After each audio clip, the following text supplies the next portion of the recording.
Thanks for having me, guys. So I think what I'll do is let me just kind of maybe a minute or two on my story. And I'd love to kind of just crowdsource what are on people's minds related to customer acquisition and digital marketing. So my quick story, so I was born and raised here in St. Louis. My dad came over from India in the late 70s and went to Mizzou and ended up here. And I left when I was 18, went to college, worked on the East Coast. In 2010, I moved to San Francisco to start my first company. And I'd worked on Wall Street. And a long story short was someone's like, hey, go look at digital marketing. It's kind of numbers driven and data oriented. And we started poking around in 2010, which happened to be the year Facebook launched their self-serve ad platform. And so we were sort of in the right place at the right time.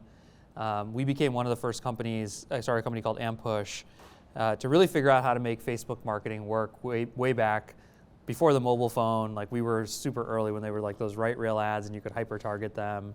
Of our first 20 customers, half of them were kind of companies that went out of business, but the other half were Uber, Dollar Shave Club, Peloton, Blue Apron.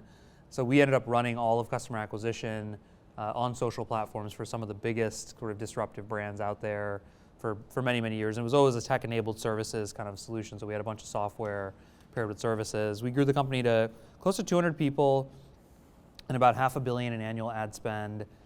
We sold it in late 2015, and I continued to run it through 2019. In 2015, my son was born. In 2017, my daughter was born. My wife's from St. Louis. And so actually before the pandemic, we were kind of like, where do we want to raise our kids? And I was sort of at a time where it was easy for me to leave after having sold the business. And so we said, there's like no better place to grow up. And so we moved back. We actually made the decision in the middle of 2019, but then obviously ended up doing it during COVID. So we've been back for a couple of years. And one reason I wanted to come back was I've learned a lot and I wanted to give back to the community here as much as I possibly could. Despite, I've gotten myself involved in a lot of things, so my schedule is not quite where I'd like it to be. But I took a year off in 2020. In 2021, I started Gateway X. It's got a little bit of the St. Louis tie-in, at least for those of us who know what that means.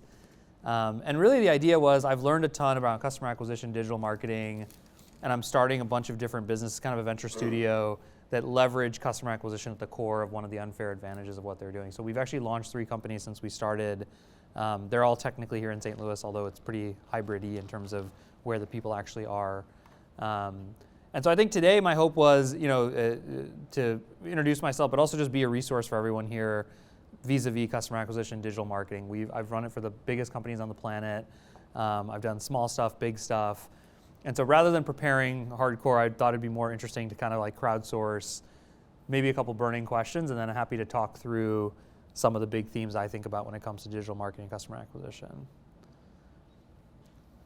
I guess, what do you see working today? I feel like things are constantly changing.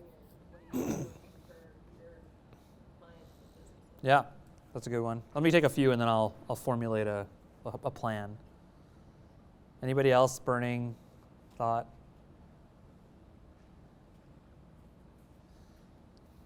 How do things change when you're trying to go from 0 to 1 customer than you are from? That's a great one. Yep. Anyone else? So I think, I'll get to that one second-ish. I think my general advice, a lot of founders, you come up with your product, you're selling special shampoo that helps the hair grow really well, or a mobile app that lets you connect to date friends of friends, whatever the idea is. Ultimately it comes back to like, how do I get customers? And I get the same phone call from every founder that knows me or gets to connect. Jesse, what do I do? Like, you did this for Uber, you did this for so-and-so. And there's a few big things that I think about when setting up early stage, and I'll talk about evolving in a second, but early stage digital marketing, there's typically like, what I would say like economics, people, and I'll say strategy for lack of a better word. So economics, people, and strategy, right? So the first thing in economics is understanding, I have this term I think I coined called revenue event, right? So somebody calls me and goes, Jesse, I want to start running ads on Facebook or Google or blah, blah, blah, blah. How do you make money? and what type of money do you make? And just think about the difference of the way people make money vis-a-vis the economics of their marketing funnel. So on one end, like the longest term or the longest consideration purchase, or one of them is like a mortgage, right? So like Rocket Loans, one of the ways Dan Gilbert became famous was he got really good at doing marketing, customer acquisition, and sales for selling mortgages. He famously, when you called in, would route your call based on where it was coming in to someone with like an accent similar to where you were from, so that you'd feel like it was your local mortgage broker, right? But the sale goes from like you see an ad on digital to like you poke around the website, you fill out a form, then they get that lead, then the lead goes into a lead routing system, then you get on the phone with someone, and then it's probably like realistically 90 days from that time before like the cha-ching happens, but it's like a broker makes $3,000 when that takes place, right? So it's a huge dollar amount that takes place. Think about the flip of that is like a mobile game. You see Candy Crush's ad, you click into it, you play a few levels, and they go, hey, do you want to spend some money? You want to spend a couple bucks? Well, it turns out, not that surprisingly, the dollar amount that you make and how you make it in the funnel are one of the most important. It's the first question I'll ask everyone: how do you make money? Because I can't tell you how to spend marketing dollars, I can't tell you how to advertise until I understand when your revenue event takes place and the economics of your revenue event. And so that's number one, is always whatever business you guys are running, go, how do I actually make money, and what are the pieces? Like e-commerce is sort of closer to gaming probably, but it's still somewhere in the middle. Somebody has to see the ad, they click on, they got to whip their credit card out. That's a little bit of extra effort. And you can imagine someone booking an appointment where they then show up, like, and so understanding those steps of your funnel and your economics. And now, when we launched one of the brands, like, there's different channels that are better for different types of economics, right? There are some businesses, let's just say, for example, you make less than $10 for every time someone buys your product, and it's like an e-commerce business, not a game. Facebook is going to be real tough because you got a bunch of people who are selling their mattresses, they're selling their supplements, they're selling a bunch of other, unless you have a really high velocity, Facebook as an example is going to be a really tough place to start for a product that's got that kind of piece to it. Similarly, if you have a really, really long funnel, and depending on how much capital you have, like, it can take a really long time to make paid media work in general, right? So one of the cuts everyone probably knows is paid media, buying ads on Facebook, Google, TikTok, whatever, and then organic media, which is getting email subscribers, SEO. And so even in the get-go, depending on how much capital you have, how long your funnel is, how much money you make at the transaction, it starts to impact which one of those two things you can choose. So that's like the first bucket, and I'm sure you guys have a million questions, so I'll leave lots of room for questions. So that's economics. The second thing is people, and this is a huge, huge mistake I see early stage founders make. I spent a year developing my special shampoo, which makes my hair full and whatever, hair magically reappears on my head, and I package it. I spent 6 months on the packaging. Hey, Jesse, can you give me an agency who can make my ads work for me, please? Thanks, that'd be awesome. Like, wait, I don't get it. You spent over a year working on all this product stuff, but now you're not willing to spend any time on the marketing. And so on the people bucket, the biggest piece of advice I say is it has to stay with the founder for, my rule of thumb is 90 to 120 days of more than 50% of the founder's effort. And I typically recommend finding a consultant who can sit next to you, or whatever, proverbially sit next to you now in post-COVID world, but someone who's your person and knows all the gobbledygook of Facebook and lookalikes. And there's a bunch of technical stuff there that I don't think you can learn it if you're really into it, but if not, but you should be understanding, okay, what messaging is resonating? Did the ad of the person in the shower work better, or did the pretty girl with a thumbs up work better? Why did that work better? Did it work better when I talked about discounting, or did it work better when I talked about how proprietary the formula was? And the challenge with agencies, right, is their businesses too. And when you're a startup, you're by definition their smallest account. They have to make a 50% gross margin on the labor they sell you. And you're just not going to get time and energy and attention. And the idea, what I like to say is, agencies are great for pouring kerosene on the fire. They're not good at rubbing sticks together. Rubbing sticks together is the founder's job. And the reason is because it takes a lot of iteration. It's like it never works. Even some of the things I've launched, I've been doing this for 10 years. And the first 3 to 5 months were brutal. We could not figure out what mixture of those things actually made somebody click and someone buy at a rate that made sense economically. And there's just no shortcut for it other than sitting down every day with whoever you're running going, what ad did you run? What was the copy? How many people clicked? How many people bought? Does that make sense? Did that work? Ooh, that one worked a little bit. Oh, it stopped working? Okay, let's try a version of that same thing here. And there's nobody else who can do that for you but you. And so I think that's just a big thing I like to dispel. So people, to me, is usually like find a consultant who's half-time, who knows Facebook, maybe a quarter time of a designer type person who can help make the ad creative, where there's like lots of third parties now that you can plug in that will make you video ads or help UGC video ads, which again, we can talk more about. But make sure it's taking at least half of your time for 3 to 6 months, because you have to get that level of closeness. Now, we'll talk about scaling in a second, but once you can sort of like wake up every morning and go, hey, I think we'll get this many customers at this cost, and you can do that every week for like 6 weeks in a row, then you can go, okay, I can go spend my time on something else because that thing seems to be working for now, at least the one channel I'm doing, which is back to the third bucket, which is strategy. I think this is just like the biggest mistake I see founders make is too much at once. So like I always say, like one day when you're scaled, you will run every channel. You'll run TV ads and direct mail and Facebook and Google, but nobody has ever done all of them at the same time and gotten them off the ground. They're all mini startups inside your startup that need focus, attention, and energy for a period of time. And so similar to kind of giving half of your attention to kind of initial startup, I usually recommend at least 90 days per channel and don't do any other channels. So you can't balance. It sounds like in theory it's easy, just spin up Google or spin up affiliate or spin up Facebook. They all, especially if you've never done them before, they all have a learning curve. And the idea that you can learn all those things at the same time while running your business is just totally false. So strategy is always, do less, make sure that it's really working before you then go and scale it. The last question is, how does it change when you go from 0 to 1 and 1 and above?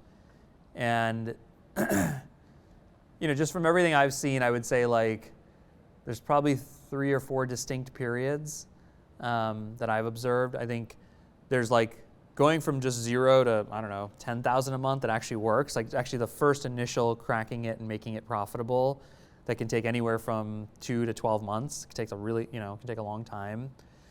Then you got, it's spending, it's working a little bit. Then it's like, how do I get from 10 to 100K?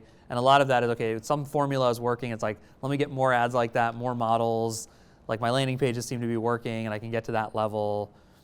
And then to get beyond 100K, this is media spend per month. It all breaks if you try to do the same stuff. And then it requires sort of another level of sophistication, experimentation, testing, which usually takes someone from like 1 million annually to about 5 million annually. Around 5 million is when I think you can add another channel. So you could stick with one channel. Lots of big D2C brands that you can think of. Dollar Shave Club, great example.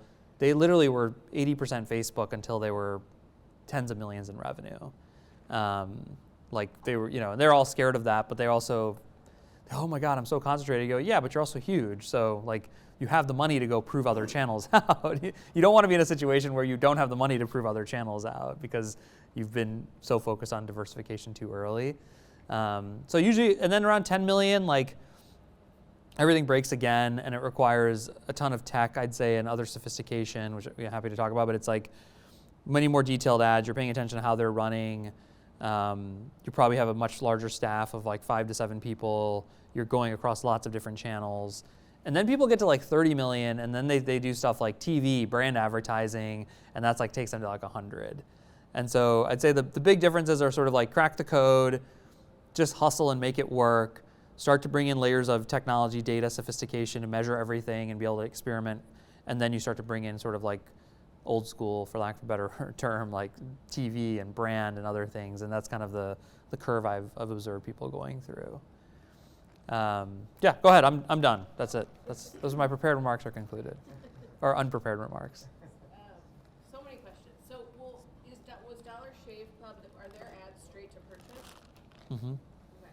So if you're deciding, how do you decide between organic versus paid? And then if you're deciding on paid, how do you decide channels? Yeah. So organic versus paid, I think, is a lot about how much time you have, how much money you have, and the economics of your business. right? So if you have no money and you have a lot of time and you don't make a lot of money every time you make a sale, organic, right? Just to be extreme, right? It's like I make $1 every time someone buys something from me, but like millions of people could buy it. I have raised no money, and I'm a great writer and I have lots of time. Great, go write articles and SEO and write an email newsletter. That's where you spend your time, right? And the flip of it is like every VC gives me $1 million. I want to make my business go super, super fast. And my economics, I like make $100 every time I sell something. Great, that do paid. I think some of the other nuances of which channel you select. One thing I will say for everyone who's a founder and you know how many decisions there are to make, any decision is better than like waffling on a decision. So it's not as important to get the first channel right as people make it sound. If you get anything going, you get anything going, and that's worthwhile. So I'd say, there's some. I could give more perspective. I knew what your product, but like if it has lots of content oriented to it, then like do SEO and like do content stuff. If it's more membership or there's a community aspect, I think email can be really, or Twitter, things like that can be really community helpful. On the paid side, in search, if there's natural demand, meaning it is like insurance was an early category 15, 20 years ago. It was like people would look for insurance, or that was a great category for search because it brought in demand. Facebook created all these opportunities for things that people weren't looking for, but were cool that you could show them. And so I think if it depends a little bit on the push versus pull of which paid channel to use there. What's your product? So, I have two, which I think is part of the problem. One is we sell digital legal contract templates for coaches and other online business owners, which is a digital product that's like $400 to $1,100 depending on how many you buy. And then we do registered trademarks, which is a service. And so, we've done mostly organic. I think if we've ever tried to run ads, it's to a funnel, it's to an opt-in, it's to Right. Yeah, I mean, I would, by just hearing it, search. Yeah. I mean, people are searching Searching every single day, contract. and then figuring out the keyword angles people aren't thinking of, or the parts of the business that like, what are situations people find themselves in when they really need your product? That's another nuance to a lot of this, which we could talk about. But the search, especially like the medical guys, they all realize, like the Plush Cares, all these digital medical guys, like people don't often look and go like, I want a remote doctor. That's not how they buy the product. Right. They're like, oh, something's happening to my body. I need somebody, right? And then they go, and then by the way, they're willing to pay anything, so they'll sell them annual subscriptions in that moment because their elasticity is one. They'll just buy anything at any price because they're feeling sick in that moment. So thinking about your customers' buying behavior, and so like there's probably emergency-like situations in your business where you could say, by the way, like I'll give you the forms for free, but sign up for an annual subscription to my platform or whatever, something like that. I mean, I think that's part of it. There's a difference between people who are selling products and people who are selling services. Sure. And ultimately, if you know who your customer is, really know who that person is and where they hang out and what kinds of things they search for, it's much easier and cost-effective to go with organic. Sure. I know that the big companies like Procter & Gamble, Johnson & Johnson, the scientist comes up with something, and marketing decides what to call it, how to package it, who the customer is. That's all marketing. Now, you go to the American Marketing Association, there's all kinds of chapters all over the place, and find people who do stuff because they're interested in you. Yeah. Yeah, I think the key thing is not to think that somebody else is going to come and figure it out, versus there's people who can help you. There's tons of people out there who have skills who can be helpful, but the brain thinking has to still come through the founder, at least for the first, until you get to some reasonable amount of scale and some predictability too. Yeah. Semi-loaded question. Are you ready? With your capital expenditure for exploration, you're cracking the code or making it work, when you have a startup, do you have, with your experience, a ballpark estimate of how much you need to allocate to, if you're going to go into digital marketing, 20%, 40% of your budget, and what are the the limit or the small numbers for startups? Because that's one of the interesting things that I think about. Yeah, I mean, one of the beauties of the internet is you can do it with very, very little money. And so like I personally would not and did not, when I launched some new stuff, spend more than $50 to $100 a day until the economics were working. And so like that, and I said a couple really interesting things there. First of all, I gave you a daily number, not a monthly number, and I hear a lot of founders going, "Oh yeah, the agency said spend $10,000 a month," and it's like, what? No, you spend a daily dollar amount because if you're managing it as closely as you ought to, you're paying attention to what's happening every single day. That's the beauty of the world we live in now, is we get real results. You can make a change on Monday and see what happens on Wednesday, and on Wednesday make another change and see what happens on Saturday. And so I probably wouldn't spend more per channel than $50 to $100 until something is showing me, in terms of media dollars, and then creative maybe a few $100s, like $200 to $500, depending on what exactly you're trying to shoot and what you're like. If it's Google AdWords, you write it yourself. That's $0. If it's Facebook, you may want to have some kind of graphic design or video. But there's, it keeps you very disciplined to do it that way. And one thing about these platforms is they'll happily take your money.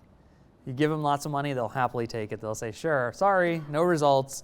And so it's really important to keep that number pretty low until, the first week anybody runs a Facebook campaign, you're likely to see, for every dollar you put in, you're gonna get 20 cents out. And you're like, fuck, this sucks, right? It's the worst feeling in the world. I did it for 10 years and I launched a brand last year and I was like, oh, I'm supposed to be an expert. What? Why is this happening to me, right? And then it's like, okay, fine, the next week, can you get it to 0.5? And the next week, can you get it to and hopefully within a month of daily iterations and testing and trying different creative and dialing in a little bit more, you can get to every dollar, you're actually getting a dollar of gross revenue back out. And then hopefully within 45 to 60 days, you're getting $1.50 or $2. And then you go, okay, look, let me give it 75. Let me give it 100. Let me give it let me see how much. And then, oh, you know what? I probably need to add more creative because that creative is no longer performing. And that's kind of what starts the cycle of scaling up. So early on, you don't need that much money because more money's not going to help you. It's still trial and error. It's just trial and error. That's it, and some of it is there is a learning system, especially in Facebook these days. One of the things that's changed is their system learns you also, right? Because all they're doing when you give them money and you give them ads is they go show it to people and they go, who clicks and who buys? And they want to show, they know how the games, they know that the more they show it to people who are going to click and buy, the more money you're going to spend with them. So there is also we call it a seasoning period in the first 30 days where your brand also, Facebook is learning how to make it helpful and effective, which is another reason not to spend a lot of money up front. Because if you spend $500 a day, you're just going to burn through it because Facebook doesn't know who your customer is yet. And so there's just, I think that's sort of my recommendation for how to get budgets going. Do you see any distinctions between a B2C or a B2B business? Tons, yeah. I mean, How that impacts kind of digital spend? yeah, it goes a little bit back to the economics, the first bucket of like, in a B2B business, you could sell a software contract and make $10,000, but it's like the funnel is longer, the funnel is dicier. One other thing that I didn't mention in the strategy part of it that's super important is keep in mind that like Facebook and Google are extremely competitive bidded markets, which means everybody's paying their price for imagine it's like worth the gold exchange. It's like, what's the gold worth to you? It's like, it's hard. Even Ampush, the company I started, we were so early, we built tons of technology. And if you just let us run ads, I'd say we were maybe 15% better than the median, 1.5. The best in the world, by the way. We were in the top 5%, but still only, where a lot of the advantage gets created is what somebody does after they click and how you can improve your conversion funnel. Like one of our customers who was spent the most money with us was Clash of Clans, right? Huge mobile game. And they'd spend, at one point we were spending $1 million a day on ads for them. And everyone's like, wow, and like, we had other gaming customers so we could see the data. And they were like, wow, you guys are so good, you're Supercell. And I kind of looked a little sheepish and I was like, they make 4 times as much revenue per download as every other gaming company I work with. So their secret sauce, the ads became easy for them because their game monetized better, right? And the learning for us as entrepreneurs is the funnel itself is actually super, like the way even Quicken Loans, again Gilbert, or Rocket Mortgage, whatever it's called now, they got really good at working the leads. That was their trick. And then they were able to be really aggressive in the bidded marketplaces. They basically created an advantage by becoming better in the funnel at each stage of it. So for B2B, I typically recommend the marketing and media side of the house focus a lot on leads and how do you get that cost per lead down and measure the quality for downstream beyond that. And then there's got to be a sales component where they take the leads and they have to go close them. And that handshake is the lead essentially. But I think if you ask marketing can't focus on the cost per actual close, it's just too long. But they can focus on that as a quality metric. So it's like cost per lead subject to some close rate from a lead maintenance perspective. And then, B2B, like LinkedIn is obviously there, which is not there in B2C. LinkedIn can be effective. I think organic is easier in B2B than it is in B2C. Because like an email newsletter or Twitter or some of these other things, content, it just goes much further. Even just like cold sales, like just email blasting people. There's so many tools out there these days to do that. What's your business? It's a tool to help organizations measure kind of their improvement progress. So tracking how you're doing today versus how you're doing. Like OKRs or like something? It's not OKRs. It's more there's kind of survey and assessment based individuals tying into actual metrics on systems. Right. And daily pulse checks with people pulling all that together to see for your organization what the signals. Yeah. Yeah. Depending on where are you at? Like what stage? Pretty early. Yeah, early on. The other nice thing about B2B is you can go to a conference, you can call friends of friends, and like I probably wouldn't do much marketing in the first 6 to 12 months.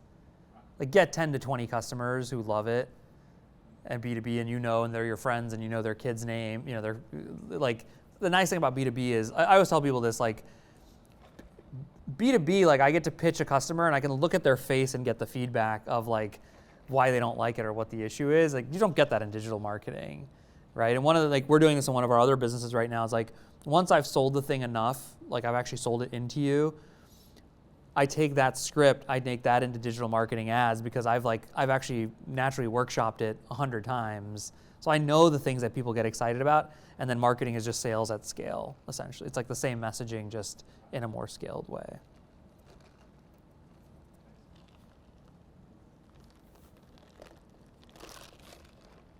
What else? Go ahead. What's your process when you're starting a new business or in that first, 6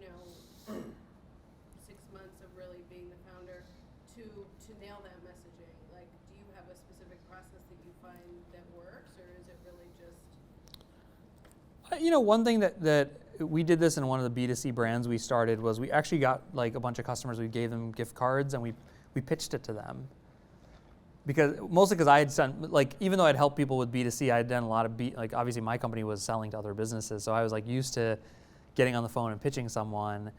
And that really informed, it's like, can you sell someone your product one-to-one? If you can't sell your product one-to-one to someone, you're never going to sell it as a digital marketing thing. Forget about it. So it's like, once you do that, record yourself, there's like AI tools that can listen to you and they'll actually pull out some of the phrasing.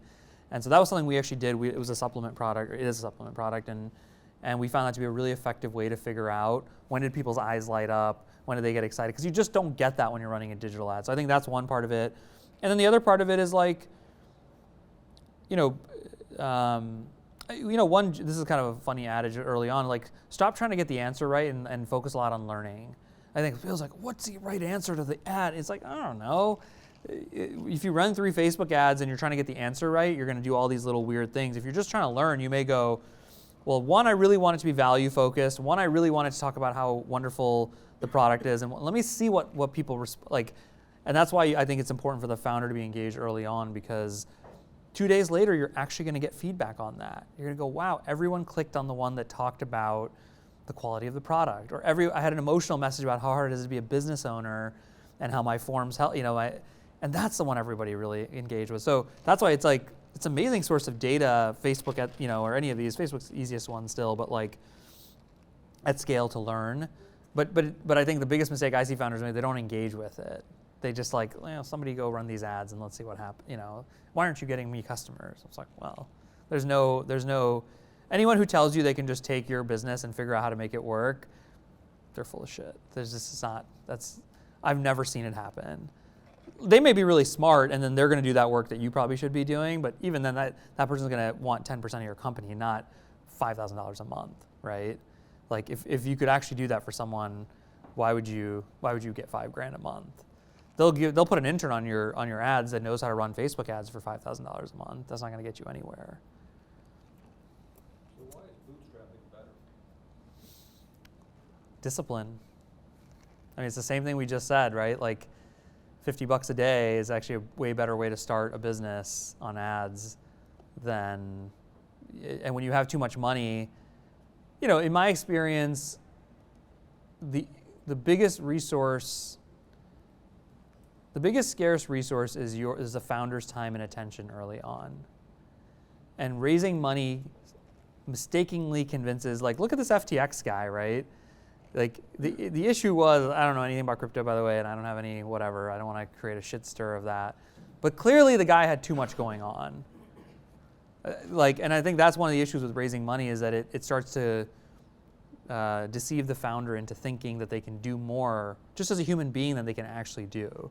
The beauty of bootstrapping is like you don't have that much money or resources, so you're just like you focus and you go deep on something and you figure it out, and then you can put money against it or scale it. But usually you do that from a position of strength, which is like my ads are working, I can put more money into them, right? Or like I would say, go to the second channel when the first channel is stable enough and like can fund the second channel. Don't have two channels that are basically not working because now you're in big trouble. But you'd be shocked at how many people run 2 to 3 mediocre marketing programs. And they're just like, none of them work. Well, yeah, of course they don't work. You're doing too many things and not enough. So bootstrapping keeps you disciplined and keeps you focused, which I think are much harder to do. And I think raising money, you can start to afford more people and you can start to afford more things, but that doesn't mean your brain knows how to manage all those things. And most founders have shiny object syndrome. You also need to be more organized and to be more clear because you need to fund from investors. Yeah. So you need proof, So, it's not that you have the money and then you can relax. Yeah, that's true You too. find mistakes and things like that. Yeah, especially institutional money. The second you take it, like in our venture studio, we've started 3 companies. 2 of them are bootstrapped. 1 of them we actually raised venture funding. And this is a true story. This is kind of crazy. Like I've actually never raised seed funding. I bootstrapped my first company, and one of the companies is already profitable. The other one's sort of fine, whatever. It's break even, cash flow break even.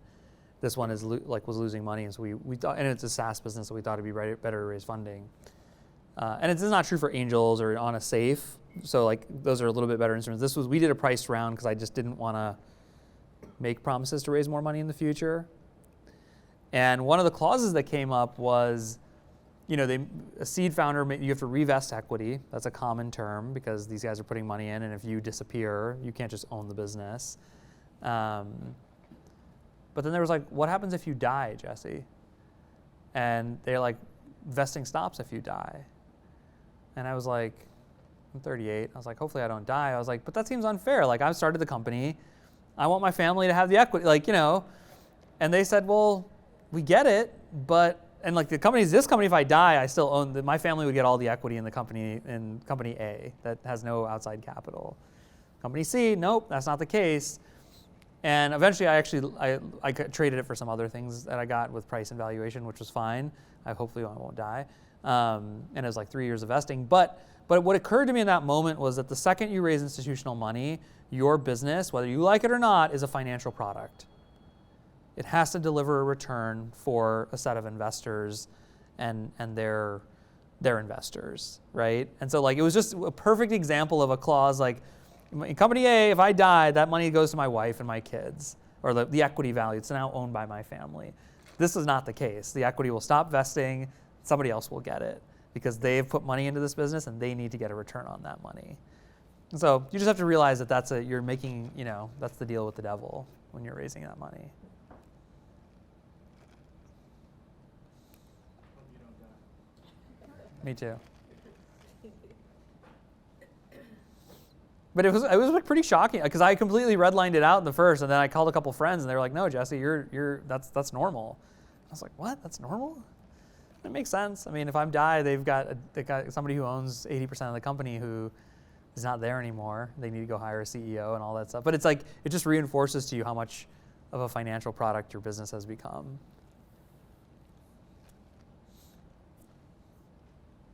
Anything else? Something like that, just curious, don't people take life insurance policies out specific to the business to cover issues like that? They can, yeah. They're just expensive. Yeah. Because if we raised at, a pre-money of 13, 14 million, and so theoretically somebody would have to pay my family 8, 9 mil, whatever the number is. And it's like, I'm sure all of us have life insurance. Like, that's an expensive policy for a company making no money to fund. I did at Ampush when we got bigger. We did that with the founders. Just everyone had a cross policy in case somebody died. We just immediately buy them out. But it's hard to do in a seed stage business. And then one more question. On the organic, if you're picking a channel to work on, what are the downsides of just you're really thinking about the content specific to this one channel and how it's going to work and how it's going to monetize and how it's going to fit into your channel. What are the downsides of just kind of cross-pollinating that? Like if you're just thinking about this one thing, but you're having someone else repurpose that content, you put it on Twitter, they're cutting up your stuff, making little Facebook video or YouTube videos, things like that. I think that's opportunistic. I don't think there's anything fundamentally wrong with it. I think that as long as I think most people, myself included, don't have the discipline to truly do it that way because the YouTube videos don't work. And then they're like, well, hold on, no, we need to edit the YouTube videos and then next thing you know, your focus immediately is getting frayed. And so I think that theoretically that is very doable. It all depends. People are very different, as we all know, and they all have different strengths and weaknesses. So yeah, I think that, by the way, the scaled version of it, the next level of it that I'm spending a lot of time on is let's get really good at making content. We want more content than we have places to put it. And then let's get really good at customizing it. The same content, by the way, can be put into an email, can be put into a Twitter feed, can be put into, but if you start that way, it's way too much of a lift and it's gonna distract you and make you, versus just going for this one channel, I'm gonna purpose build it, I'm gonna get really good at Twitter. And I think I just see people's behaviors tend to be more, especially entrepreneurs, because we love shiny objects. People just tend to fall for the mile wide, inch deep. So I always tell people these wells have lots of water. Every time you think you've dug too much, try to dig even further. And I'd rather see people be too focused on one thing and missing opportunity than the other way around. One beautiful part about the United States is just as a reminder, this is a $20 trillion GDP economy. There's 330. Do you know the third largest country in the world? It's this one. People forget that. China, India, America, right? It's a massive country. And so that's the other thing I always tell people is you can build a $10 million business in a very narrow place. And I'm not saying to stay there, but guess what? Making 10 million bucks a year and maybe 2 to 3 in EBITDA, you can invest in whatever the hell you want at that point. You can try channels, you can double down on content, but people often just go way too wide. And like your business, let's go find salon owners, and we're gonna make the forums for salon owners. I don't know, I just made that up, right?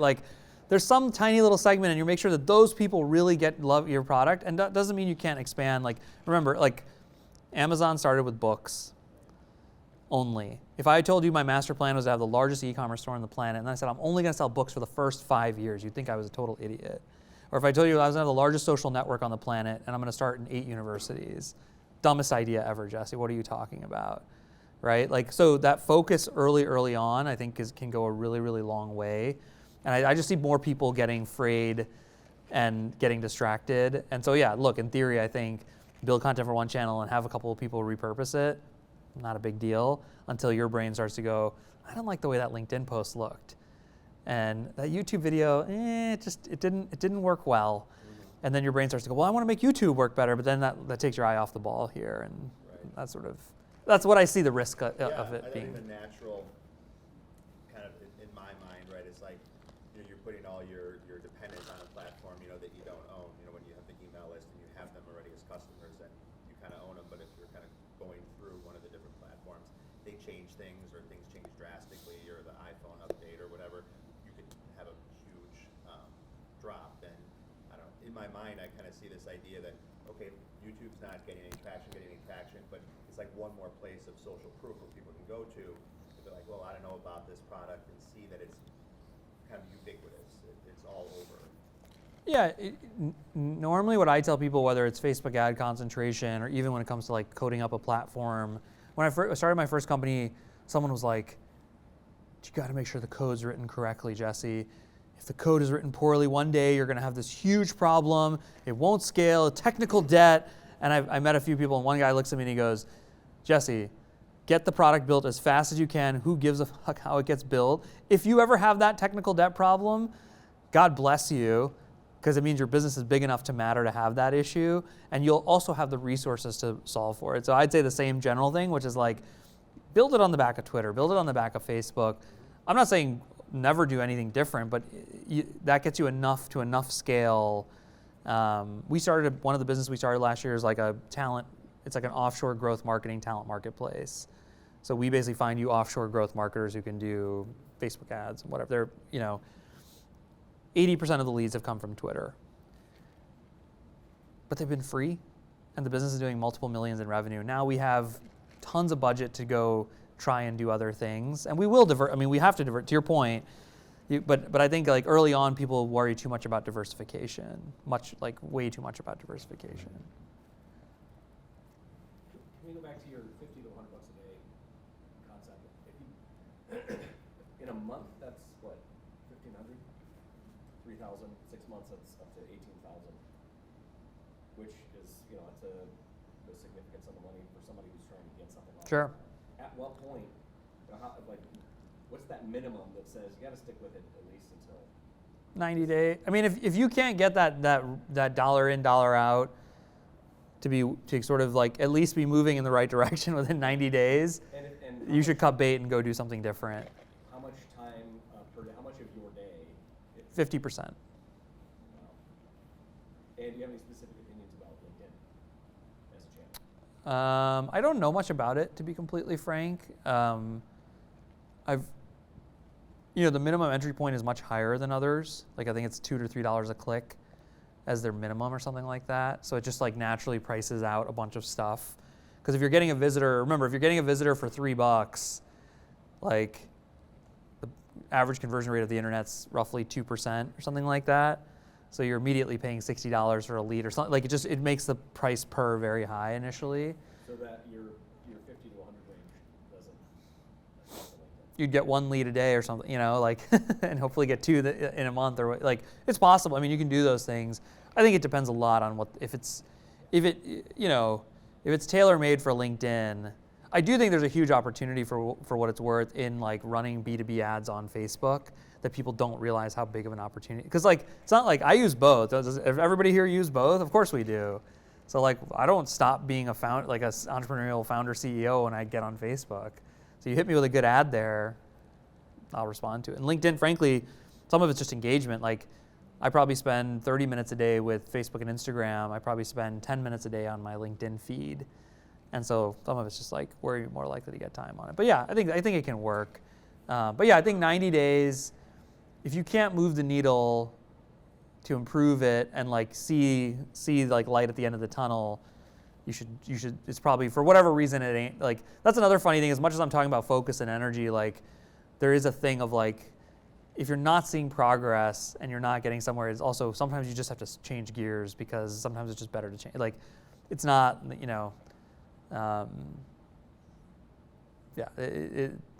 sometimes it's just better to try something different because the thing you're doing is not working. To change the scenery.